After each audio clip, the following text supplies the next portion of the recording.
Hello friends, ये है अडुल्सा cough syrup. इसको डाबर कंपनी बनाती है, डाबर हनीटस।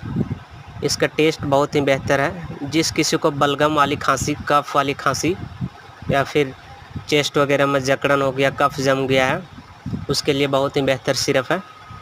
और ये एडल्ट और चाइल्ड दोनों इसको यूज कर सकते हैं। इसका कोई साइड इफ़ेक्ट देखने को नहीं मिलेगा। डाबर हनीटस के नाम से आता है। बहुत ही सस्ता सिरप है, 90 या 100 रुपये में आपको मिल जाएगा। चाइल्ड और एडल्ट दोनों यूज कर सकते हैं। चाइल्ड के लिए 5-5 ml, एडल्ट के लिए 10 ml सुबह शाम लेंगे। और इस सिरप को इस्तेमाल करने से पहले आप एक बार ज़रूर परामर्श लेंगे डॉक्टर से। चैनल को लाइक सब्सक्राइब